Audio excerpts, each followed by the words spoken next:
Hello बच्चों, नमस्कार। स्वागत है आपका अपने YouTube चैनल स्कूल की पढ़ाई के अंदर।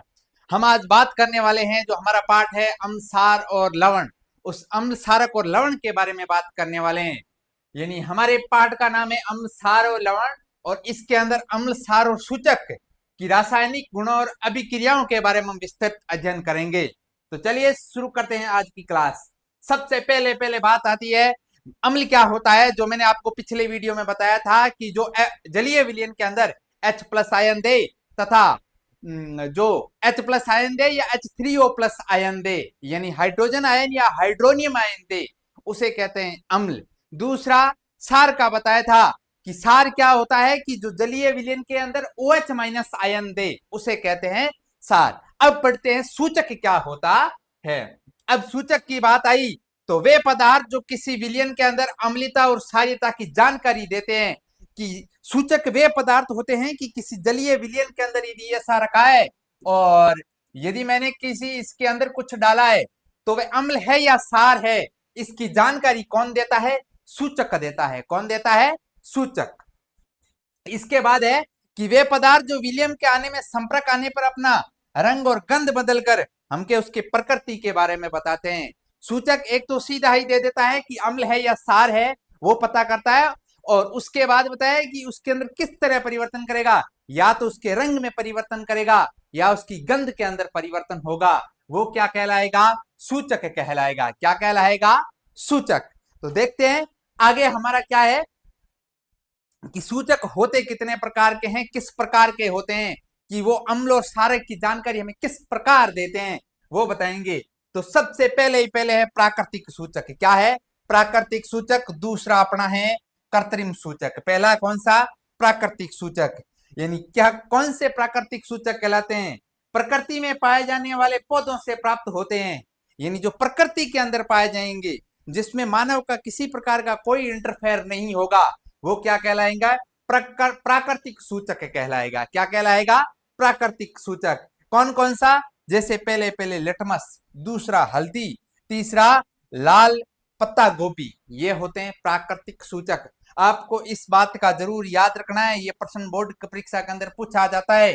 सीधा 1 नंबर का प्रश्न आता है कि हल्दी होता है जो प्राकृतिक सूचक होता है, या कृत्रिम सूचक होता है, या संश्लेषित सूचक होता है, या इनमें से कोई नहीं होता है। तब आपको बताना है क्या कि हल्दी होता है वो कौन सा होता है? प्राकृतिक सूचक होता है। कौन सा होता है? प्राकृतिक सूचक होता है। दूसरी बात आती है कि कृत्रिम सूचक क्या होता है, कि प्रयोगशाला में रसायनों द्वारा बनाए जाने वाले जो सूचक होते हैं वो कहलाएंगे कौन से? कृत्रिम सूचक। यानी जो प्रयोगशाला के अंदर बनते हैं, मानव के द्वारा प्रयोगशाला होती है, जो अभी 10th क्लास के नहीं, 11th 12th और क्लास के अंदर होती है, वो उसके अंदर हम प्रयोगशाला के अंदर आपको बताएंगे कि मेथिल ऑरेंज और फिनोप्थिलीन, ये दो कौन से हैं? कृत्रिम सूचक के उदाहरण है। लेकिन आपको 10th बोर्ड के अंदर प्रश्न क्या पूछा जाएगा कि पहले तो आपसे इसमें और इसमें अंतर पूछा जा सकता है। दूसरा आपसे पूछा जाता है दो दो उदाहरण दीजिए या उदाहरण बताइए कि प्राकृतिक सूचक कौन सा होता है और कृत्रिम सूचक कौन सा होता है। पहला तो मैंने बता दिया हल्दी का कौन सा होता है? प्राकृतिक सूचक। और मेथिल ऑरेंज और फिनोप्थिलीन ये क्या होते हैं? कृत्रिम सूचक होते हैं। अब देखिए आगे कि महत्वपूर्ण प्राकृतिक सूचक होते हैं वो किस से प्राप्त होते हैं और कैसे प्राप्त होते हैं। कि लिटमस होता है वो किस से मिलता है? पादप समूह का एक थैलेफाइटा समूह होता है, उससे हमें क्या मिलता है? लिटमस मिलता है। मैंने आपको बताया होगा कि अम्ल और क्षार के अंदर लाल को नीला कर देता है या नीला को लाल कर देता है। एक तो क्या करता है? नीला को क्या करता है? लाल में परिवर्तन करता है। और दूसरा होता है जो लाल को किस में बदलता है? नीले के अंदर बदलता है। किसमें के अंदर बदलता है? नीले के अंदर बताया है। जो अम्ल, ये अम्ल और ये क्षारक के रूप के अंदर होता है। कौन? लिटमस। दूसरा है जो हल्दी है, वो हल्दी किस प्रकार कार्य करती है कि क्षारीय माध्यम में हल्दी का रंग कैसा हो जाता है? लाल रंग का हो जाता है। बात ये याद रखने वाली है कि यदि क्षारीय माध्यम होगा तो हल्दी का रंग कैसा होगा? लाल होगा। कैसा होगा? लाल होगा। ये बात विशेष याद रखनी। दूसरी पुष्प की पंखुड़ियां, यानी कौन से प्राकृतिक सूचक है जो पुष्प की पंखुड़ियों से प्राप्त होते हैं? उसमें पहला नाम आता है हाइड्रोनियम, दूसरा नाम होता है आता है पिटूनिया और तीसरा नाम जेरानियम। आपको विशेषतः एक ही नाम याद रखना है, ये हाइड्रोनियम और पिटूनिया कभी कभार परीक्षा के अंदर प्रश्न आ सकता है। ये जहां तक मैं समझता हूं कई सालों से ये प्रश्न आया नहीं है, ये आ चुका है, ये भी आ चुका है कि लिटमस क्या होता है, कौन से पादप समूह के होते हैं, तो थैलेपाइटो समूह के द्वारा मिलता है क्या, लिटमस पत्र। अब आगे अपना है कि ये किस प्रकार होता है कि लिटमस सबसे सामान्य सूचक है और ये किस प्रकार करता है कि अम्लीय माध्यम के अंदर क्या कर देता है, नीले को लाल कर देता है। क्या कर देता है, मैंने जस्ट पीछे बताया, देखिए नीले को क्या करता है, लाल करता है। कौन, अम्लीय अम्लीय माध्यम के अंदर लिटमस पत्थर। ये मैंने तरीका भी बताया होगा आपको, ये ऐसे नीला लिखा था, यहां पर लाल लिखा था। क्या लिखा था, लाल। 3 बार क्या आ गया, ले। तो अब देखिए अम्ल के अंदर, किसके अंदर, अम्ल के अंदर, अम्ल के अंतम भी अंतिम अक्षर ले और ये 3 बार आ चुका है, तो ये कौन सा है, अम्लीय माध्यम है मेरे दोस्तों। अब देखो अपना है क्षारकीय माध्यम, कि जो लाल लिटमस को क्या करता है, नीला कर देता है। ये हमारे सूचक की विशेषताओं के बारे में बताया। जैसे इस प्रकार एक बीकर होगा, उसके अंदर जलीय विलयन होगा और उसके अंदर मैंने ऐसे ही लिटमस पत्थर डालूंगा और उसका यदि रंग लाल हो गया, कैसा हो गया, यहां तक रखा और इस लिटमस पत्थर का कैसा कलर हो गया, लाल कलर हो गया, तो मैं पता लगाऊंगा कि ये इसके अंदर जो विलयन है वो विलयन कौन सा है, अम्लीय माध्यम है। कौन सा माध्यम है, अम्ल है। क्या है, अम्ल है। और एक बात अंत में ये लाइन लिखी है कि उदासीन माध्यम के अंदर ये रंग कैसा हो जाता है, बैंगनी हो जाता है। जैसे ही विलयन के अंदर आप लिटमस पत्थर रखोगे, यदि वह विलयन उदासीन होगा अर्थात उसकी पीएच मान, क्या, पीएच मान, आगे मैं आपको पढ़ाऊंगा पीएच मान क्या होता है, पीएच स्केल क्या होता है। यहाँ बता देता हूं कि पीएच स्केल की खोज सोरेनेस ने की थी, जिसमें 1 से लेकर 14 तक गिनती बताई थी। जो 6.99 कहां तक, 6.99 तक होगा तब तक अम्लीय होगा और 7.01 से शुरू होकर 14 तक जाएगा तो क्षारीय होगा। बात आती है कि उदासीन क्या होता है, तो उदासीन की जो पीएच मान होती है, किसकी, उदासीन की पीएच मान कितनी होती है, 7 होती है। कितनी होती है, 7। तो जो उदासीन होगा, यदि जैसे यहाँ पर एक बीकर रखा है और उसके अंदर ऐसे विलियन रखा है, यहां से मैं अंदर लिटमस पत्थर डालूं और इसका रंग कैसा हो, बैंगनी हो जाए, किस कलर का हो जाए, बैंगनी कलर का। कैसा, बैंगनी कलर हो गया, तो वह कैसा होगा, विलयन उदासीन माध्यम है। कौन सा माध्यम है, उदासीन माध्यम है।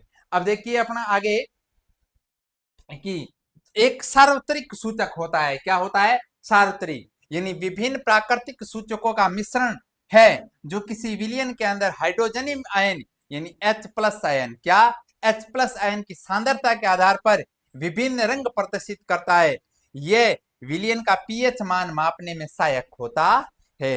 एक सार्वत्रिक सूचक की क्या होता है कि विलयन के अंदर पीएच मान कितना है। जैसे यहाँ पर एक मैंने यहाँ पर ऐसे रखा और उसके अंदर पीएच मान कितना है, यदि जैसे मैं इसके अंदर ये ऐसे लिटमस पत्थर डालूंगा, जो अलग अलग आपको कलर दे रखे हैं, इस प्रकार की यदि कलर हो गए, जैसे ये पहला हो गया थोड़ा केसरिया टाइप, दूसरा थोड़ा पीला, थोड़ा और ज्यादा, लास्ट में अंतिम जिसकी पीएच मान कितनी हो गई, 4। कितनी हो गई, 4, तो वो एकदम पीले कलर का होगा। तो सार्वत्रिक सूचक किस मापने में काम आता है कि उसका विलयन का विभिन्न रंग होती है, वो पीएच मान दर्शाता है। जैसे इस प्रकार थोड़ा कम गहरा, थोड़ा ज्यादा गहरा, बिल्कुल एकदम ग्रीन कलर का हो गया तो उसका 7 होता है। इस तरह ये दे रखा होता है। हमको इतना याद रखना है कि सार्वत्रिक सूचक होता क्या है कि जो हाइड्रोजन आयन की सांद्रता के आधार पर रंग प्रदर्शित करता है, वो क्या कहलाता है, सार्वत्रिक सूचक कहलाता है। आगे अपनी क्लास देखिए कि बात आती है कि सूचक और रंग में परिवर्तन किस प्रकार होता है, कि किसमें कोई अम्ल है या सार है, उसके अंदर कैसे कैसे परिवर्तन होते हैं। जो मैंने एक सारणी के माध्यम से बताया, सीधा खोपड़ी के अंदर एकदम फिट हो जाएगा। देखिए कि यदि नीला लिटमस है, नीला लिटमस है, अम्ल का रंग कैसा हो जाएगा, लाल है, सार के अंदर कोई परिवर्तन नहीं होगा। यदि नीला लिटमस है, रंग के अंदर गया और लाल कलर का हो गया, कौन, लिटमस, किस कलर का, लाल कलर का हो गया, तो हमको पता चल जाएगा ये क्या है, विलयन है जो अम्ल है। क्या है, अम्ल, क्या है, अम्ल। और दूसरी उसके अंदर सार में है तो उसमें कोई परिवर्तन नहीं होगा, कुछ फर्क नहीं पड़ेगा कि उसके अंदर। अब देखो, यदि आपके पास लाल लिटमस पदार्थ है, कौन सा है? लिटमस पत्थर आपके पास किस प्रकार का है? लाल कलर का है, जो परिवर्तन होके किस में हो गया? नीले कलर के अंदर। किस में कलर के अंदर? नीले कलर के अंदर आ गया। तो जो आप विलियन के अंदर लिटमस पत्थर डाल रहे हो वो कैसा है? सार है। कैसा है? सार है। अब देखिए, 10वीं बोर्ड की बुक के अंदर छोटी सी दो ये बात दे रखी है जो मैंने आपको यहां पर लिखी है कि मेथिल ऑरेंज है तो उसका अम्ल के अंदर रंग कैसा हो जाएगा? लाल। किस प्रकार का हो जाएगा? लाल या गुलाबी हो जाएगा। याद थोड़ा सा रखना, क्योंकि दोनों के अंदर परिवर्तन हो रहा है कि मेथिल ऑरेंज यदि अम्ल होगा तो उसके अंदर लाल रंग में परिवर्तन हो जाएगा, यदि सार में है तो उसका रंग पीला हो जाएगा। किसका? मेथिल ऑरेंज का।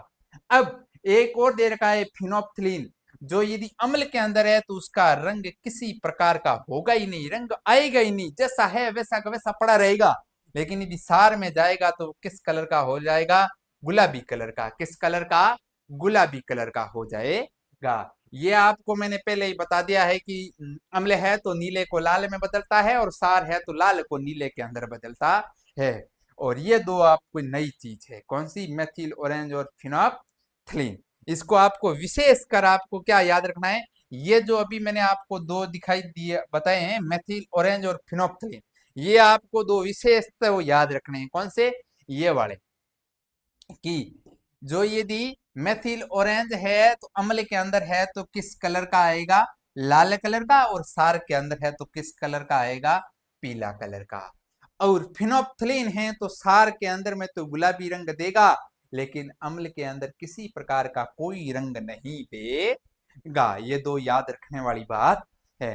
चलिए नेक्स्ट देखते हैं अपना पार्ट के अंदर क्या है, कि अम्ल और सार की आपस के अंदर क्रिया होगी। भाई एक अम्ल है एक सार है, और यदि इस हाथ में अम्ल लूं इस हाथ में सार लूं, आपस में दोनों को मिला दूं तो वो क्या पदार्थ बनेगा, कैसे क्रिया करेगा? वो देखिए कि जब अम्ल और सार आपस में क्रिया, हाथ में तो लेगे नहीं, यदि हाथ में लेगा तो जल जाएगा, अपना ही गड़बड़ हो जाएगा, शारीरिक हानि हो जाएगी। लेकिन बात विलियन के अंदर है, बीकर के अंदर लेके करने की बात है कि अम्ल और सार आपस में क्रिया करके एक दूसरे से प्रभाव समाप्त कर देते हैं और उदासीन हो जाते हैं। क्या हो जाते हैं? उदासीन। इस प्रक्रिया में लवण तथा जल का निर्माण होता है। किसका निर्माण होता है?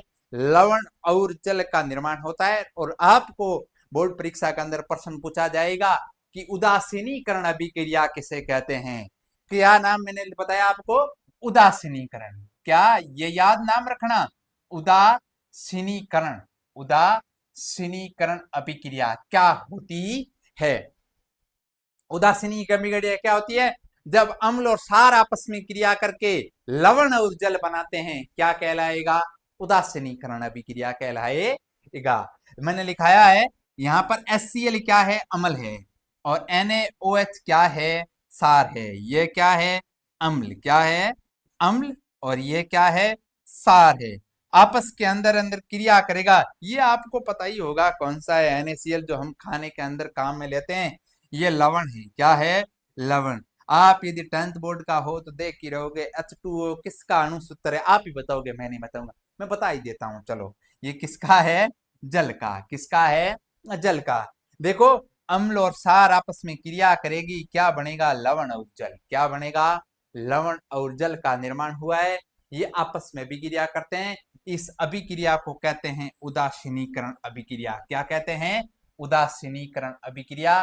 बोर्ड परीक्षा के अंदर प्रश्न पूछा जा सकता है कि अम्ल और सार अभिक्रिया किसे कहते हैं, ये आपको आना चाहिए। ठीक है, बताया है अम्ल और सार आपस में अभिक्रिया करेंगे और लवण और जल बनेंगे, बिल्कुल छोटी सी बात है। चलो अपनी नेक्स्ट में देखते हैं कि मैंने अम्ल और सार की तो बात बता दी, लेकिन यदि जो धातु के साथ क्रिया करेगा, कौन? अम्ल और सार। यदि अम्ल और सार आपस में मिल गया तो लवण और जल का निर्माण हो गया, लेकिन जब धातु से मिलेगा ना तब क्या होगा, वो बात अब हम पढ़ने वाले हैं। तो देखिए, अम्ल और सार धातु के साथ क्रिया, किसके साथ? याद रखना बच्चों, किसके साथ क्रिया हो रही है? धातु के साथ। किसके साथ हो रही है? धातु के साथ। किसके साथ? अभिक्रिया करके हाइड्रोजन गैस देता है। कौन सी गैस देता है? हाइड्रोजन गैस देता है। तथा संगत धातु का क्या होता है? लवण बनता है। जो जैसा धातु होगा उसका जैसा उसी का संगत का लवण बनेगा। तो ये शॉर्टकट में मैंने लिखा है, देखो कि अम्ल और क्षार आपस में क्रिया किससे करे? धातु से करे। किससे करे? धातु से। और जो धातु होगा उसी का संगत लवण बनेगा। क्या बनेगा? संगत लवण। क्या बनेगा? संगत लवण। देखिए, संगत लवण का निर्माण होगा। संगत लवण का निर्माण होगा। हमको विशेषतः जो बात याद रखनी है वो ये रखनी है, कौन सी? कि गैस कौन सी निकल रही है? हाइड्रोजन। कौन सी निकल रही है? ये मैं बहुत बड़ा इसलिए लिख रहा हूं कि ये 1 नंबर का प्रश्न पूछा जाता है। और मैंने सीधा ही लिखा है, देखिए कि अम्ल और धातु के साथ क्रिया होगी तो हाइड्रोजन गैस निकलेगी। ये बोर्ड परीक्षा के अंदर 1 नंबर का प्रश्न पूछा जाता है, जो भी रिक्त स्थान के अंदर आता है, मैंने कई बार देखा है। अब देखिए कि हमने आज क्या सीखा। इस मैंने जो पीछे क्लास ली है आपकी, जितनी भी 10 15 20 मिनट की है, इसके अंदर क्या क्या सीखा वो देखिए। कि पहली चीज, सूचक विलयन की प्रकृति पहचानने में मदद करता है। किसकी प्रकृति? की विलयन अम्ल है या क्षार है उसका बताता है। कौन? सूचक। कौन बताता है? सूचक। फिर देखिए कि लिटमस लाइकेन पत्थर से प्राप्त किया जाता है, जो प्राकृतिक सूचक है। ये लाइकेन होता है, ये एक दूसरा ही भी इसका नाम है, जो शायद जहां तक लाइकेन नहीं है, लाइपेजिया है, ऐसा कुछ है। लेकिन जो ये पदार्थ जो पादप समूह होता है, उस पादप समूह का नाम याद रखना। कौन सा? थेलोफाइटा। कौन सा? थेलोफाइटा समूह होता है। कौन सा? थेलोफाइटा। लाइकेन याद रहो नहीं रहो, लेकिन ये जरूर याद रखना कि पादप समूह से कौन से में लिटमस पत्थर होता है? थेलोफाइटा। कौन सा? थेलोफाइटा। अम्ल और क्षार अभिक्रिया करके लवण और जल बनाते हैं। क्या बनाते हैं? लवण और जल, जिसको क्या कहते हैं? उदासीनीकरण अभिक्रिया कहते हैं। ये मैंने अम्ल, क्षारक और सूचक के बारे में आपको बताया है। नेक्स्ट वीडियो इससे शानदार आपकी इस पाठ का लेके आऊंगा। तब तक के लिए बने रहे हमारे साथ। धन्यवाद।